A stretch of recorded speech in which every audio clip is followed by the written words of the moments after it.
So you're looking to go on holiday and maybe you're not quite sure where to go. My name's Tash, I'm from Follow Alice, and I'm going to tell you why you should be considering Sri Lanka as your next holiday destination.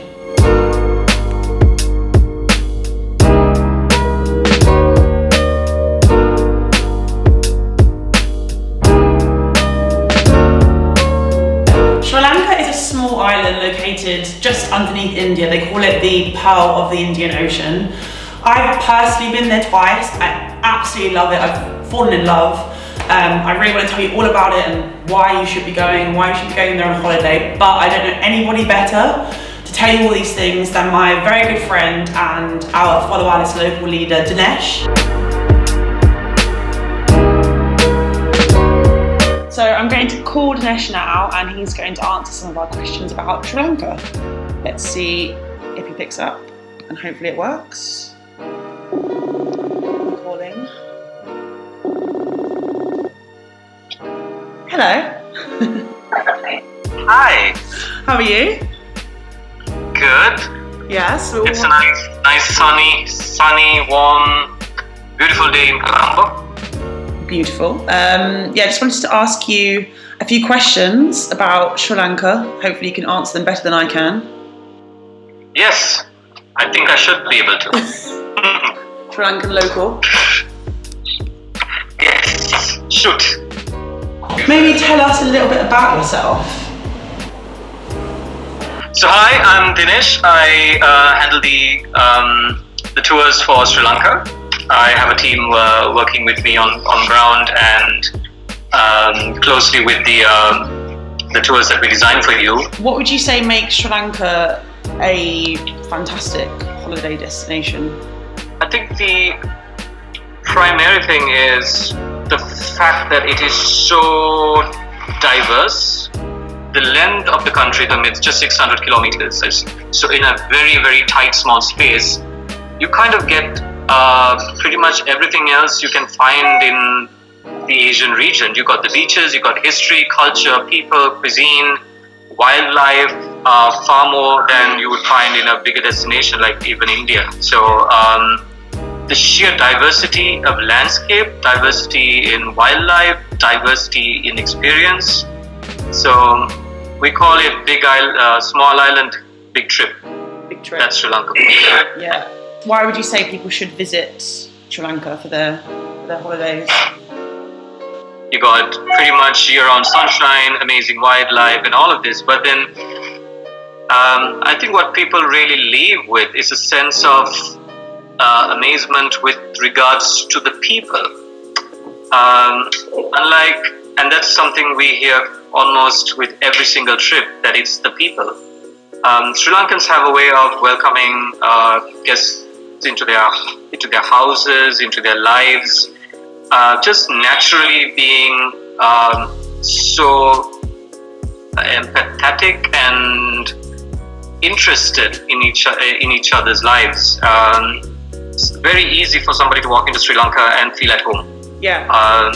At least 50% of the people have said they felt like home, unlike anywhere else in the world, unlike anywhere else they've been. And I think it's really the people that makes the difference for Sri Lanka, even though we are blessed with this beauty. Yeah, and I'm sure a lot of people in that maybe they're a little bit worried about coming on holiday to such maybe a different culture. They're worried it might be quite a culture shock, but then you arrive and you meet the people and you feel very much at home. Because everyone is so kind and welcoming and friendly. So yes. Yeah. What would you say in terms of adventure, maybe for you or in general? What would you say the best adventure there is to be had in Sri Lanka? It's an adventure every day in Sri Lanka. If you just take a 300 rupee tuk-tuk ride to Peta and you will have adventure.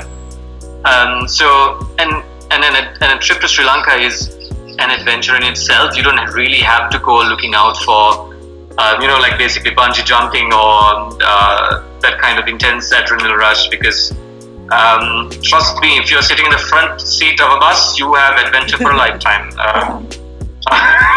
to answer the question in a little bit more detail, our beaches are quite diverse. As a result, you have beaches that offer very quiet, serene moments to places you can snorkel, surf, you can go wreck diving, kite surfing. So pretty much anything that's out there in the world that is beach related is possible in Sri Lanka.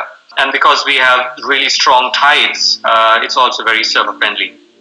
And we've got such a lot of waterways in the country, like about, I lost count the last time I tried.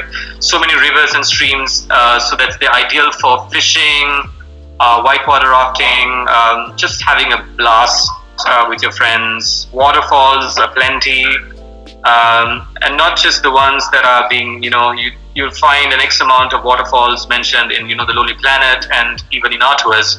But work with us and we'll take you to the ones that very, very few foreign eyes have seen. It's like a gift that keeps on giving, or like these little things that you keep holding. The more you open, the more there is. Yeah. So if you've got time, this is the place to be for adventure. Yeah. What would you say for people thinking of coming to Sri Lanka? What's the best amount of time to spend on a holiday? Time is one of the things I think a lot of people get wrong when they look at Sri Lanka, because you look at a map and you see this little blip and think, okay, I can do this in a week. Yeah. But like I've said elsewhere, it's way more complex and intricate. Look at your time and then speak to an expert to kind of know to what is it that about Sri Lanka will inspire you the most. Because it's easy for us to chuck in as many attractions or things to do. But the way we work is we listen to you, we find out what is of interest to you, and then we pick those pieces, those little nuggets from Sri Lanka to put it together into this beautiful package. Time is important to consider, but if you tell us who you are and what you're after, we can work something for your time. I would say a good 2 to 3 weeks is essential to kind of, settle in, experience it all, and leave with that life-changing holiday experience. On that note, when obviously people have departed and left their holiday in Sri Lanka, what would be the one thing that you would want people to leave with a lasting impression? Is the passion we have for the environment. It is something we work with as a company. It's something we work with in our individual capacities. It's something we work on as a country. And we've been blessed with all of these amazing wildlife and beauty and geography. I think what we're most passionate about is to protect it. And when you come to Sri Lanka, we want you to leave with the fact that there are places as beautiful as this, and they need to be protected. So when you go back home, to be mindful of how you live your own life, about your consumption habits, and how you give back to communities like Sri Lanka. A long-term relationship going through networking, through partnerships, not just make Sri Lanka a place you went to, but a place that stays with you. Yeah. I think that's and has had a lasting impact. Yeah. We are not going to let you go just because you leave. No. It doesn't happen. It's a part of you forever. Yeah. Okay. What wildlife is there to be seen in Sri Lanka? We have the big four, as they say, as they call it rather, which includes the elephant. The elephant is found in most parts of the country, and we encourage to see them in their natural habitat to prevent any harassment or abuse. The Sri Lankan leopard is endemic to Sri Lanka, is endangered, very hard to find, elusive I think is the word. And we got the sloth bear, very slow, very hard to find again, only in a very, very limited patch of land. But beyond these three big creatures on land, we also have in our oceans pretty much all of the big whales, that is the sperm whale, the blue whale, the humpback, all of it, and dolphins. And The thing about Sri Lanka is you don't have to go to the national parks or go on a whale watching expedition to see this wildlife. You can just step outside our guest house in Colombo in the evening and be scared for life because the bats are the size of... Yes. Yeah. They really are. So, this country is teeming with wildlife, and from buffaloes to peacocks to monkeys, too many monkeys if you ask me. And just a sheer abundance of wildlife, butterflies, fish, plant. It's just lush and green and fully happening in the wildlife. Well, obviously one thing to say with me from my trip to Sri Lanka was the amazing food. Can you tell us a little bit more about the national dish or your favourite food in Sri Lanka? The good thing about Sri Lanka is Sri Lankan food is the fact that it has been influenced by so many different cultures throughout the years. In our 2,500-year history, we've been happily invaded by the Arabs, the Portuguese, the Dutch, and the British. Huge influence from India. And a lot of people mistakenly think that Sri Lankan food is a lot like Indian food, which is not the case. Very different. It's very different. And it's also different from one part of the country to the next. And one dish can be, one veggie, for example, could be dished out in so many wonderful, different kinds of ways. Yeah. And that's, I think, what's really fascinating, and how we kind of bring out the flavors and the magic in each. Why would people pick Sri Lanka over, say, another destination in Asia? I think for the longest time, when you think Asia, the big players have been India, the Maldives because of its beautiful beaches, Thailand for its nightlife, Cambodia for all the history and the beautiful temples, and also some of the other East Asian countries for their food and basically scenic beauty. But the best way I can sum it up is like, if you want to do all of that, you can just come to Sri Lanka, because it's all there. It's all here really, and I cannot emphasize that enough, because it really needs to be seen to believed. We have the temples in Cambodia, and when people come and see the temples in Sri Lanka, they're like, "Wow, I didn't know this existed." Yeah. And the sheer history of it, 2,500 years, and it's not just the time, but in which time period so much has happened in each of those destinations. So they're like massive books worth of information and very intriguing, interesting angles. And every aspect you look, like we got what is considered one of the most scenic train rides in the world. It's the most beautiful train ride in the world. Yes, one of the most beautiful train rides in the world. It goes through tea plantations, rugged mountains, misty valleys. It's just breathtaking. It's very, very And so when you combine all of this, like the seafood, the people, the culture, it's just an unexpected magic. And that's why I think a lot of people go back and talk so well and talk about Sri Lanka, because it always surpasses expectations. Yeah, I've never heard anyone come back from Sri Lanka and say that they didn't like it. A second very important angle is when people expect. There's amazing infrastructure, there's a high level of standards when it comes to cuisine. So the diversity is matched in the service sector and also in the infrastructure. That your experiences are to get around that much more easier. Getting around is easy, getting around is pretty, so the overall experience is also of a qualitative standard. And it's very safe as well. You never. And it's we have a very, very good track record when it comes to travel safety. And I think it's not just the police or any particular infrastructure that's in place. It's just Sri Lankans looking after fellow human beings. That's the that's basically our security system. Yeah, I think like for me, when I was there as a solo female traveller, and I never once felt intimidated or scared or worried. I felt completely at home. Oh yeah, that's a good question. When's the best time to visit Sri Lanka?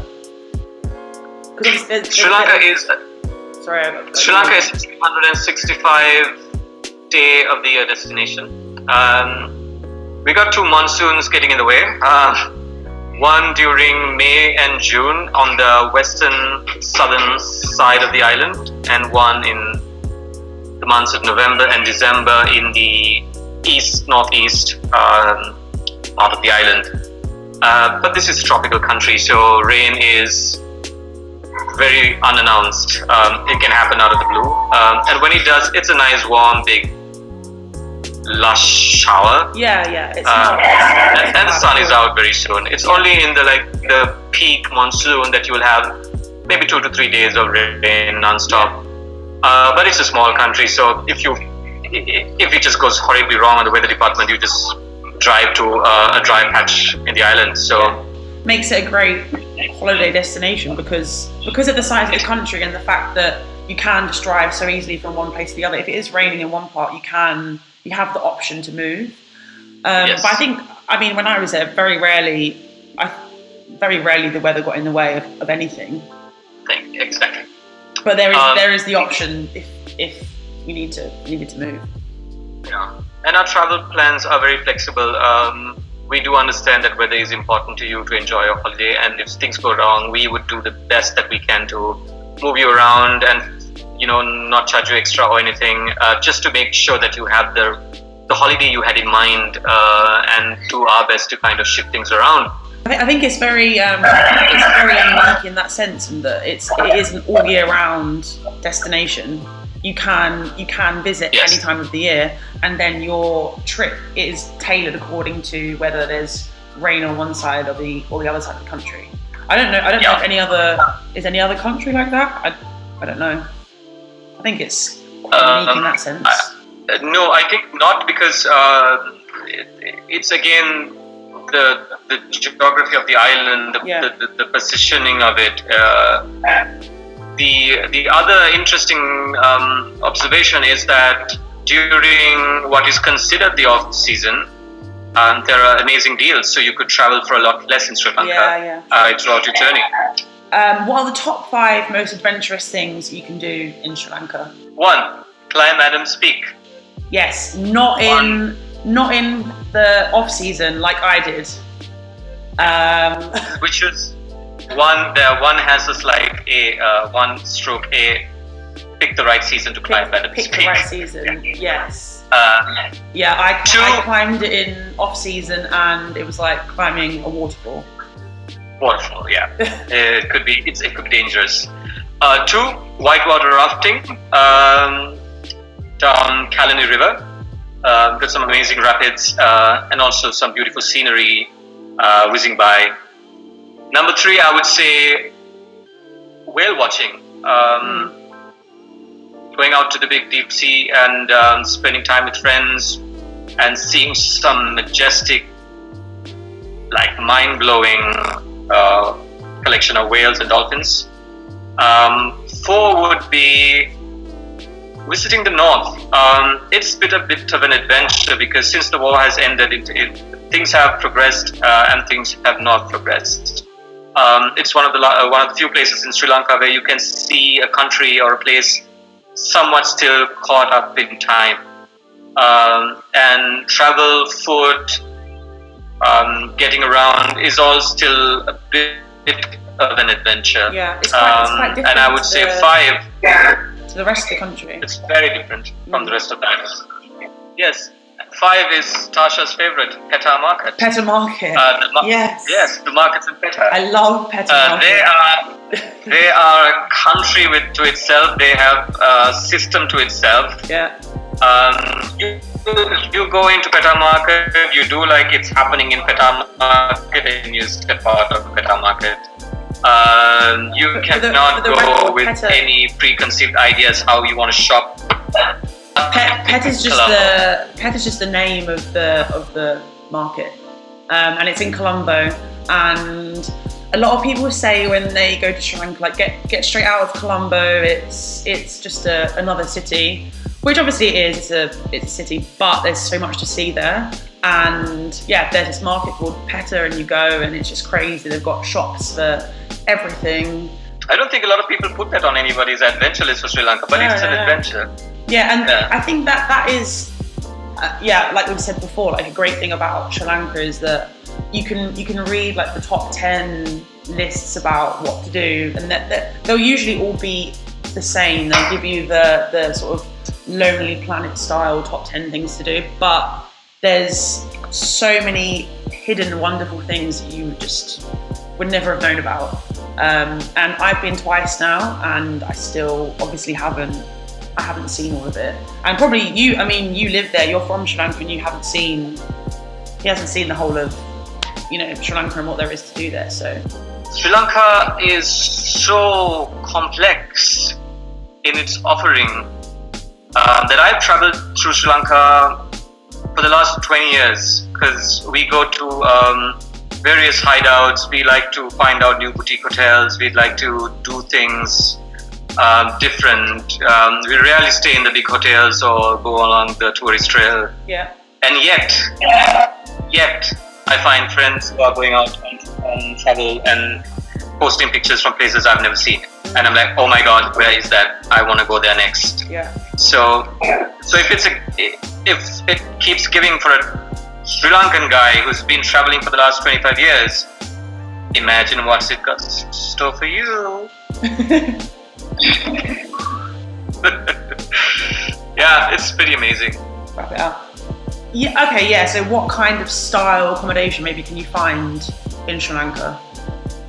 We got the whole works when it comes to accommodation. We got the bed and breakfast. We got the guest houses run by the government in old school, quirky style. We got a lot of modern, contemporary properties. Sri Lanka is quite. There are quite a lot of Sri Lankan architects who follow Jeffrey Bawa's style, and a lot of fusion design that is really standing out in small boutique hotels. And but I think when you are visiting a place like Sri Lanka, and the way we do it is there is a diversity and a uniqueness in each place we take you to. So, for example, if we are looking at Sigiriya, the entire spectrum of accommodation is available in Sigiriya. But what we do is we look for the ones that bring out the character, the flavor, the ambience of that place. So, for example, Sigiriya is a very dry, shrubland, thicket kind of a environment. So we work with hotels that accommodation that, whether it's a bed and breakfast, or whether it's a small scale hotel, or whether it's a boutique hotel, a place that will bring out this ambience. So it's not going to be about the 5-star service or the how everything is the same and identical. So you have this standard met, but it's being wowed at every point of your travel. So when you come to Sigiriya, Sigiriya is going to wow you as a destination. When you climb Sigiriya Rock, it's going to wow you with what it's got for you. But when you come back and check into your hotel and when you relax, it's going to wow you with the kind of thinking and design and comforts that have been uniquely crafted for that particular destination. That particular place, yeah. And that is another outstanding thing about Sri Lanka. From place to experiences in accommodation also changes in line with where you're staying. I'd like to introduce you to the rest of my team. The team that works in the guest house. Hi, that's Margie over here. And this is also my sister and part-time chef. Full-time chef. Hi, Ranika. Nice to see you. Full-time chef. So it's bye-bye from Sri Lanka. Sri Lanka is the perfect all-year-round holiday destination. The first time that I went there for 3 months. The second time I went for 2 weeks, and I haven't even scraped the surface of the things that are available to do there. There's so much on offer. Even our local leader Dinesh, who lives there and has been traveling around the country for 20 years, hasn't seen everything there is to offer. So I'd really, really recommend Sri Lanka as the perfect holiday destination, whether you've got a week, 2 weeks, 3 weeks. It has so much to offer and you should go. So if you have any questions or you'd like to share any of your experiences from Sri Lanka, because I definitely haven't covered it all, feel free to leave a comment in the box below or contact us on our website, followalice.com.